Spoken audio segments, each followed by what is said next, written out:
அஸ்ஸலாமு அலைக்கும். Welcome to எங்கள் சமையல். இன்றைக்கி நம்ம காரசாரமான சிக்கன் வறுவல் எப்படி பண்ணுறதுன்னு பார்க்க போகிறோம். அதுக்கு முன்னாடி எங்கள் சமையலை ஃபஸ்ட் டைம் பார்க்குறீங்கன்னா சப்ஸ்கிரைப் பண்ணிடுங்க. பக்கத்தில் உள்ள பெல் பட்டனையும் கிளிக் பண்ணிக்கோங்க. சிக்கன் வறுவலுக்கு தேவையான மசாலாவை முதல்ல ரெடி பண்ணிடலாம். இதுக்கு நான் 1 டீஸ்பூன் தனியா, 1 டீஸ்பூன் மிளகு, 1 டீஸ்பூன் ஜீரகம், அப்புறம் 1 டீஸ்பூன் சோம்பு, சின்ன துண்டு பட்டை, 2 ஏலக்காய், இதோட 6 காஞ்ச மிளகா, 2 டீஸ்பூன் தேங்காய் துருவல் எடுத்திருக்கேன்.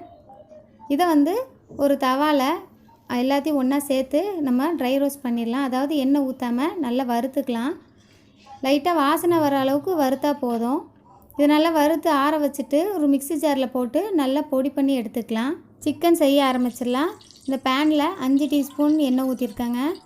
100 கிராம் வெங்காயத்தை கட் பண்ணி வச்சுருக்கேன். அதை இதோடு சேர்த்துடலாம். ஒரு 4 காஞ்ச மிளகாவை கிள்ளி போட்டு இதோடு சேர்த்துக்கலாம்.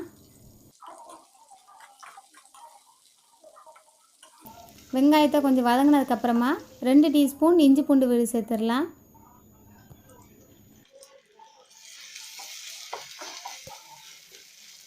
வெங்காயம் நல்லா வதங்கிருச்சு. இதோட ஒரு பச்சை மிளகா, 100 தக்காளி கட் பண்ணி வச்சுருக்கேன். அதை இதோடு சேர்த்துடலாம். இது கொஞ்சம் வதங்கினதுக்கப்புறமா 1/2 கிலோ சிக்கன் எடுத்துருக்கேன். அதை நல்லா க்ளீன் பண்ணி வச்சுருக்கேங்க. அதை இதோடு சேர்த்துக்கலாம். சேர்த்துட்டு தேவையான அளவுக்கு உப்பு சேர்த்துடலாம். இதை இந்த எண்ணெயிலே நல்லா வதக்கிக்கலாம்.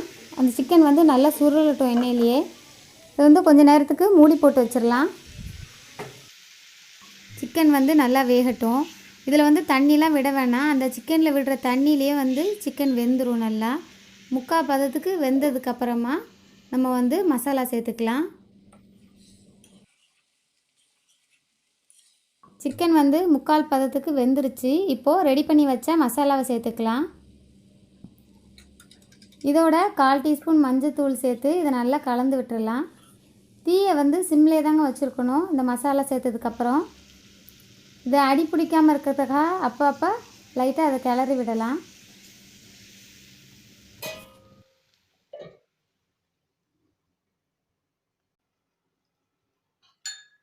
இந்த சிக்கன் வறுவல் ஒயிட் ரைஸோட சாம்பார் ரசத்துக்கு சைடிஷ்ஷாக வச்சு சாப்பிடும்போது ரொம்ப டேஸ்ட்டாக இருக்கும். அதே மாதிரி சில பேர் காரசாரமாக சாப்பிடணும்னு விரும்புவீங்க. அப்படி விரும்புனீங்கன்னா கண்டிப்பாக இதை ஒரு நாள் ட்ரை பண்ணி பாருங்கள். உங்களுக்கு ரொம்ப பிடிக்கும். இந்த மசாலாவோட பச்சை வாடையும் போயிடுச்சு. சிக்கனும் நல்லா வெந்துருச்சு. இப்போ சிக்கன் வறுவல் ரெடி ஆயிடுச்சுங்க. அடுப்பை ஆஃப் பண்ணிடலாம். காரசாரமான சிக்கன் வறுவல் ரெடி ஆயிடுச்சு. இந்த வீடியோ உங்களுக்கு பிடிச்சிருந்துச்சுன்னா லைக் பண்ணுங்கள், கமெண்ட் பண்ணுங்கள், உங்கள் ஃப்ரெண்ட்ஸுக்கெலாம் ஷேர் பண்ணுங்கள். தேங்க்ஸ் ஃபார் வாட்சிங்.